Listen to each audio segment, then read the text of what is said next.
All right, lesson 3.5 in college algebra. We'll be graphing rational functions.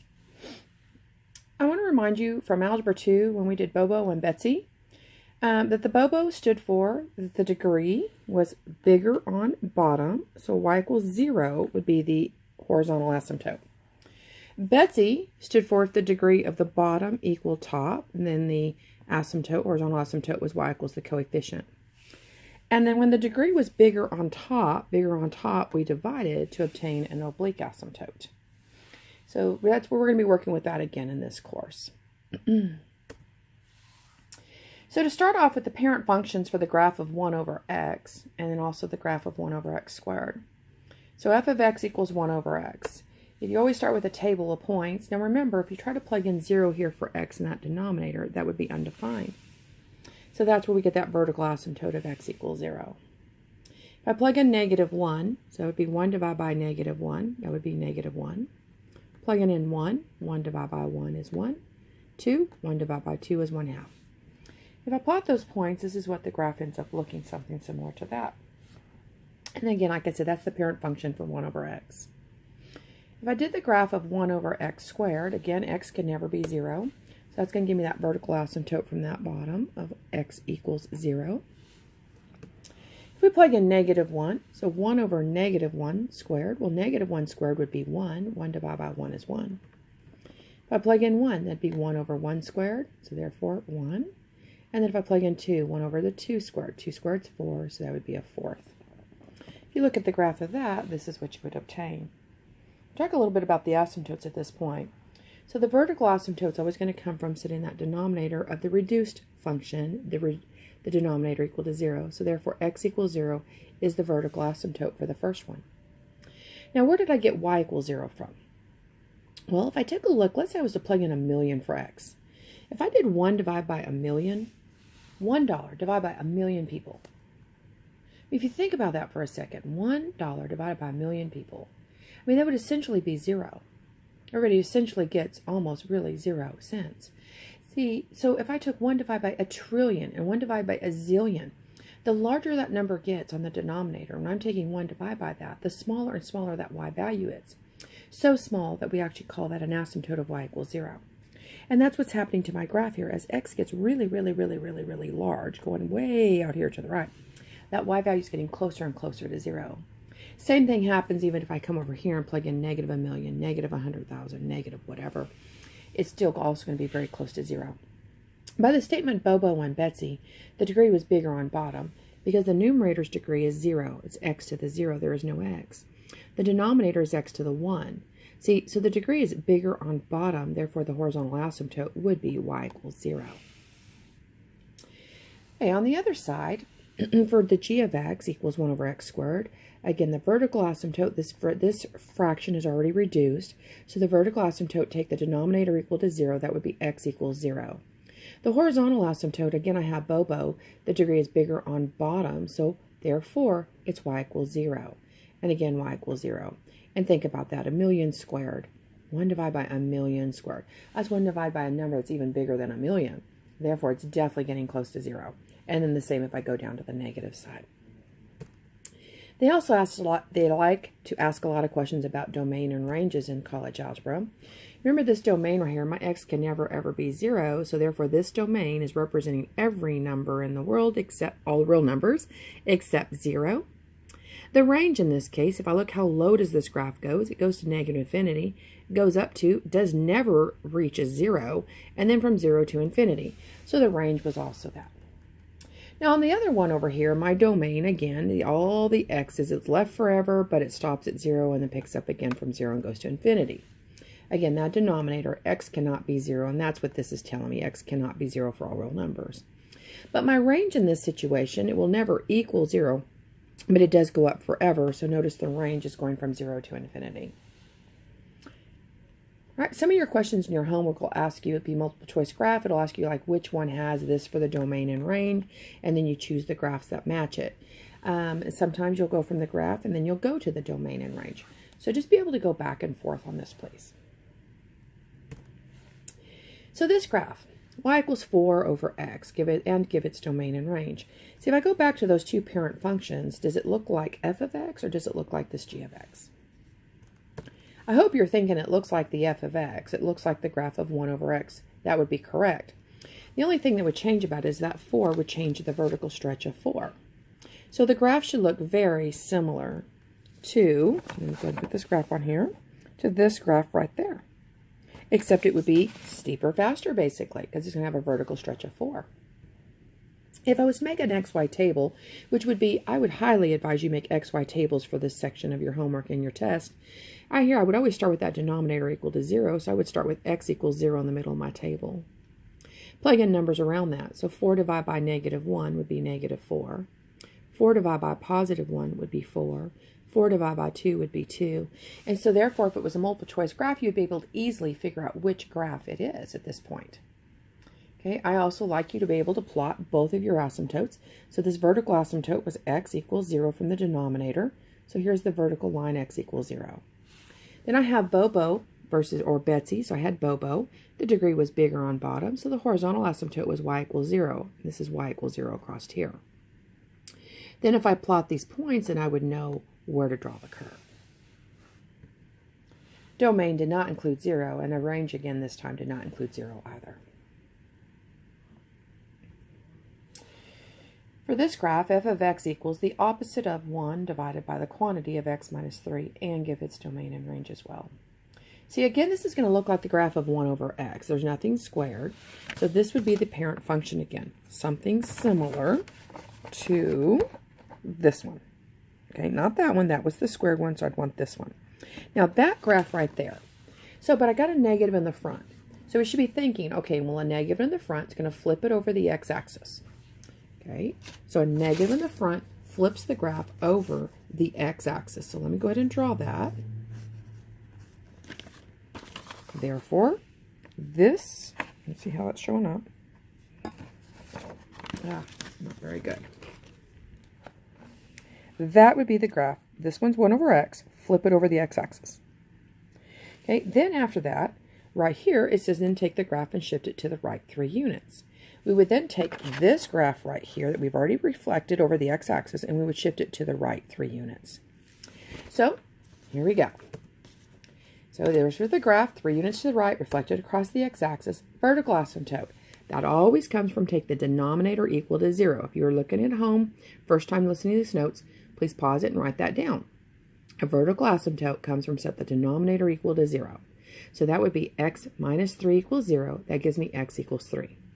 The horizontal asymptote, okay, you're going to write down Bobo or Betsy. Always for horizontal asymptotes, it's either Bobo or Betsy. In this situation, we have Bobo because the degree on the top is x to the 0. The degree on the bottom is x to the 1. Therefore, Bobo would give me the horizontal asymptote of y equals 0. If I made a table of points, I want to start with the denominator equal to 0. That would be x equals 3 in the middle. That was the asymptote. A number smaller and numbers larger. If I was to plug in 2 minus 3 right here would be -1. So that gives me a -1 on top. Divide by -1 would give me a +1. If I plug in 4 minus 3 is a +1. -1 divided by +1 would be a -1. Then we plug in 5 and so forth. You go ahead and you do your asymptote. So here is x equals 3 dotted asymptote, y equals 0 dotted asymptote. Plot a point, say 2, 1. So I know that branch is up here. Plot the point 4, -1, and that would put the branch at the bottom. If I ask you for the domain and range, the domain would not include 3. Right there is that vertical asymptote. So my domain does not include 3. Perfect. My range does not include 0. Goes down forever all the way up to 0, but not including it. And then starts again back at 0, not including it, all the way up forever. So there's your range. Again, domain is how far left, how far right. Range is how low and how high. So this time I'm looking at it and I'm going, oh, I see a squared in it. So I'm thinking, okay, back to those first two parent functions that we had done. I'm going, all right, I think that needs to be this one this time. See, it needs to be the x squared one. We're going to take that graph. We would shift it to the right 2 times as steep, and then shift it down 4. That's what that tells me. So sometimes you'll have multiple choice graphs on your test, homework, or final, and sometimes they're not multiple choice. So we need to make sure we understand the translations. So again, that would be the x squared graph, and then the 1 over x squared graph, and then we're going to take and we are going to move it to the right 2. We're going to do 2 times the vertical stretch, and then you're going to shift it down 4. So that would be all the words. Now, for the vertical asymptote. Earlier, I'd asked you to pause the slide to write down vertical asymptotes are found by taking the denominator equal to 0. So I'm going to take the denominator equal to 0. That would give me right here x minus 2 equals 0, so x equals 2. For the horizontal asymptote, again, I'm going to look for Bobo or Betsy. I have Bobo because right here this degree is 2x to the 0, but this degree on the bottom is actually x squared, so that degree would be a 2. See, it's bigger on bottom. For this part, so this is a big O 0 minus 4. That's where I get the horizontal asymptote of y equals negative 4. Now, if we took a look at the table, again, take the denominator equal to 0, so we plug in 2. That would give me an asymptote because 2 divided by 0 is undefined. See, right here, if I plug in 2 minus 2, would give me 0 in the denominator. 2 divided by 0 squared would be undefined. So there's my asymptote. Numbers smaller and bigger, so 1 minus 2 would be a negative 1 squared is 1. But 2 divided by 1 would be 2 minus 4. That's where I get negative 2 from. If I was to plug in 3, 3 minus 2 is 1. Squared is still 1. 2 divided by 1 is 1. Minus 4 is still negative 2. And this is what the graph would look like. Remember I said it would look like the graph of y equals 1 over x squared, that it would be shifted to the right 2 times the vertical stretch, and down 4. See, the original asymptote was there at y equals 0, and it's been shifted down 4 units. So that's where you're getting that y asymptote of y equals negative 4. We had said we'd take our graph and shift it to the right 2. Look at the asymptote. It has been shifted to the right 2 units as well. So the domain does not include 2. My range this time, you notice, it does not actually include negative 4, but it starts from negative 4, goes to infinity. How low and how high for range. All right, so this part of the homework will ask you just what's the asymptote. That's it. So the asymptotes, remember, the vertical asymptotes comes from set the denominator equal to 0. So we take the denominator equal to 0. X squared minus 16 equals 0. That would be by the square root property, x squared equals 16. So therefore, x equals 4 and negative 4. For the horizontal asymptote, that will come from Bobo or Betsy. Again, Bobo means the degree is bigger on bottom, so y equals 0. Betsy means the degree of the bottom equals top, so y equals the coefficients. All right, so the degree, this is x to the 1, this is x to the 2. 2 is bigger than 1, so it's bigger on bottom. Since I have bigger on bottom, my equation would be y equals 0. Now, I do need to let you know this. If you have a horizontal asymptote, you cannot have an oblique asymptote. So your horizontal asymptotes, it's either horizontal or you get an oblique asymptote. You will never have both in the same time. Now, you can have a vertical with a horizontal and you can have a vertical with an oblique, but you will not have, you either have horizontal or oblique. Never have both of those together. All right, final asymptotes again. Vertical asymptote, set the denominator equal to 0. So 2x plus 1 equals 0. That would give me x equals negative 1/2. Bobo or Betsy for the horizontal. 3x to the 1, so the degree is 1. On the denominator, 2x to the 1 degree is 1. The degrees are the same. So we have Betsy this time. On Betsy, it says then y equals the coefficients. The C stands for the coefficients. Coefficient meaning the 3 and the 2. So therefore, y equals 3/2. And again, I have a horizontal asymptote, so I will not have an oblique asymptote on this one. So find all the asymptotes. Vertical asymptote, set the denominator equal to 0. That's going to give me x equals 3. Horizontal asymptotes, Bobo or Betsy. All right, take a look at the degrees. Degree of 2, degree of 1. It's bigger on top. See, degree for horizontal had to be bigger on bottom. Nope. Bottom equals top for the degrees. Nope. So therefore, there's no horizontal. So when you have no horizontal and the degree was bigger on top, I want to take a look then. I want to do division. Now, they're going to do long division. I would have done synthetic division.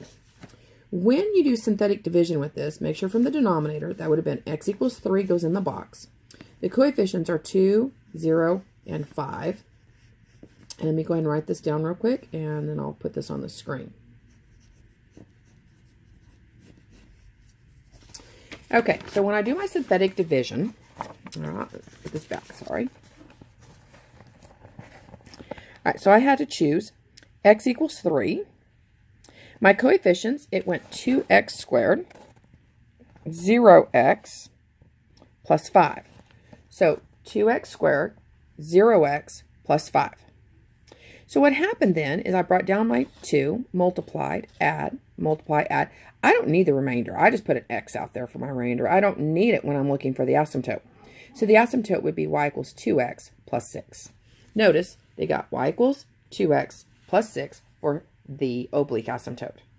And again, like I said, I would not have done the long division on this. I actually would do the synthetic division. When you are dividing and the degree is 1 and the coefficient is 1, it is best to just do synthetic division. When we ask you for the asymptote, you can ignore the remainder because the remainder over that divisor would end up giving you a 0 for its part of the asymptote. So 2x plus 6 plus 0 would still be 2x plus 6. All right, so then it asked me to graph this. So I went ahead and wrote in factored form. It does not reduce. So my vertical asymptotes are going to come from set the denominator equal to 0. That would be x equals 3 and x equals negative 2. So first thing I did was factor it, and nothing reduces. The vertical asymptote comes from setting the denominators equal to 0. So x equals 3, x equals negative 2. Horizontal asymptotes, do we have Bobo or Betsy? I look back at the original on that one then, since it's already it does not simplify. So on the original, this degree was 1 and this degree was 2. So I have bigger on bottom, so therefore it would be y equals 0. After that, we should go ahead and look for the x and the y-intercept, because at this point, we probably already can get rid of a couple of the multiple-choice graphs just by these asymptotes right here. Now let's take a look at the y-intercept. The y-intercept means to find y. Again, y-intercept means find y when x equals 0. So y-intercept, find y when x is 0. So that means I'm going to plug in 0 for x, 0 for x, 0 for x. I get negative 2 divided by negative 6, which is positive 1/3. So again, I'm going to look at my multiple choice graphs. Get rid of the ones that don't go past through positive 1/3 on the y-axis. You might already be down to the answer without even finishing and getting the x-intercept. Now the x-intercept would mean to find x when y is 0. So we're finding x when y is 0. That means I need to find out what x value here would make this equation equal 0. This equation can only equal 0 if the numerator is 0. Therefore, that's going to happen when x equals 2. So the graph is going to cross on the x-axis here at positive 2, the y-axis at 1/3. We had an asymptote at x equals 3, x equals negative 2, and then y equals 0. If that is not enough to know which graph is right on the multiple choice, then you can always choose to plot a few more points and you would be able to figure out which graph it was. For example, maybe this part of the graph might be, instead of being drawn here, another multiple choice one, it might be drawn down here. So if I was to plug in the value of x equals 4, well, this would be a positive y. X equals 4 down here would be a negative y. So that would eliminate some of the graphs from there. So, and please do not be afraid to make tables of points. I really can't stress that enough. On this lesson here for lesson 5 on your test, if you would make tables of points, you will probably get all of your graphs correct.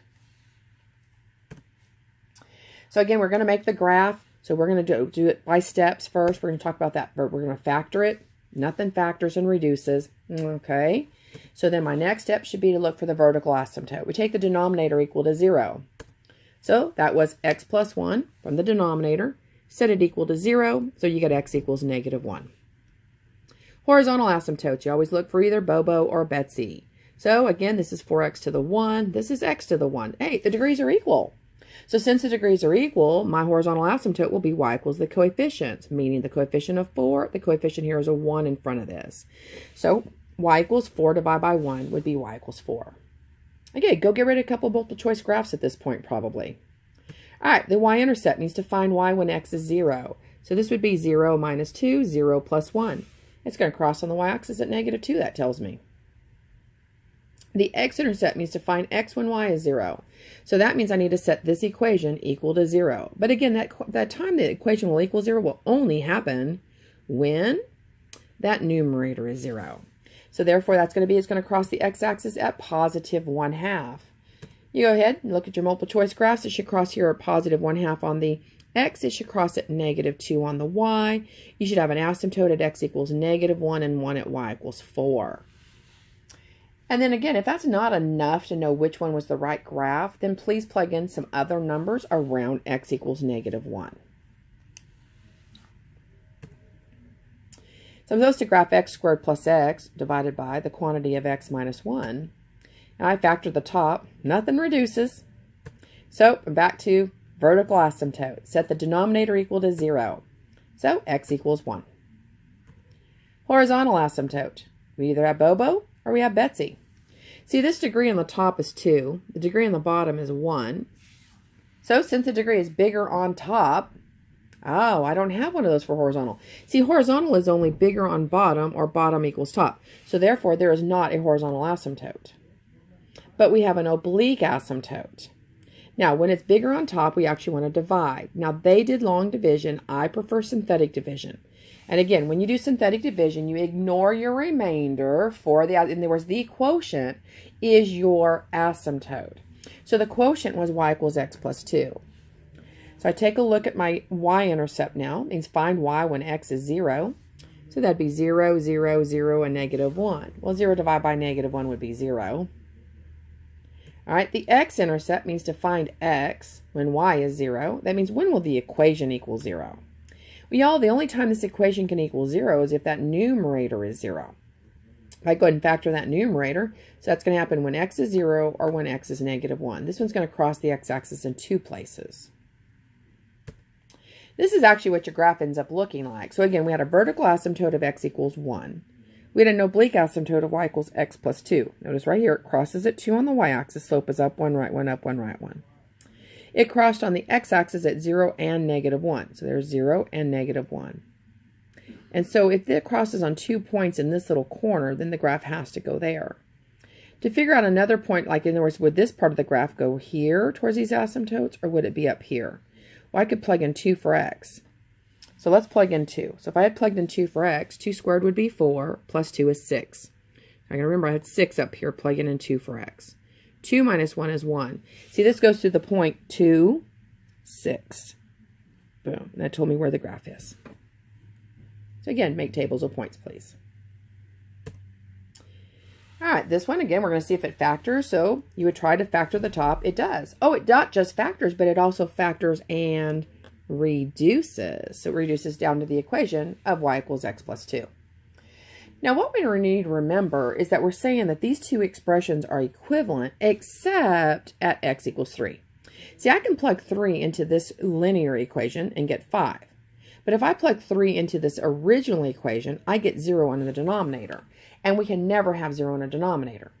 So again, we're saying this expression here is equivalent to x plus 2, provided x does not equal 3. Because remember, this was the original where you can never divide by 0.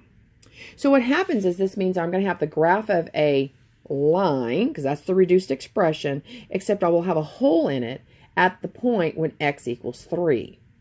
So when x equaled 3 and plugged it into what was left over, that gave me 5. So the point was 3, 5. And notice there's an open circle right there.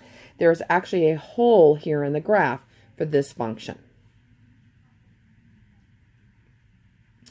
Calculus-bound students, I just wanted to at least let you guys see kind of a little bit of a different look to a graph. Some students think you can never cross a horizontal asymptote. It can. And also not only that, but for instance, like this graph goes down below it and then back up towards the horizontal asymptote. This problem here is no longer assigned in college algebra, but I at least wanted, if you're going to be going on to calculus, to have a little bit of a look at a little different type of a graph. Graphs can start doing really strange things in calculus, and that's where we do derivatives and we do a lot of other things with it. But you should always still know the vertical asymptotes come from set the denominator equal to 0. Horizontal asymptote, we do Bobo or Betsy. Well, we had degrees were the same, so y equals 2. Oblique asymptote, it'd have to be bigger on top. It wasn't bigger on top for the degree, so we don't have an oblique. Y-intercepts, find y when x is 0. X-intercept, find x when y is 0. So you still use all those same things even when you have more complicated equations as you guys go on into your levels of math. So again, the x-intercept was to find x when y was 0. Y-intercept, find y when x is 0. Vertical asymptote, set the denominator equal to 0. Horizontal asymptotes. If you have Betsy, that's the degree of the bottom equals top, y equals the coefficients. If the degree is bigger on bottom, y equals 0, that's Bobo. Oblique asymptotes. If the degree is bigger on top, divide. And again, remember, to be y equals the quotient would be that oblique asymptote. Holes occur in the function if it can factor and reduce from the numerator and denominator. It would be great if you would please do your multiples of 4 before coming to class tomorrow. Thank you, and I hope this was helpful.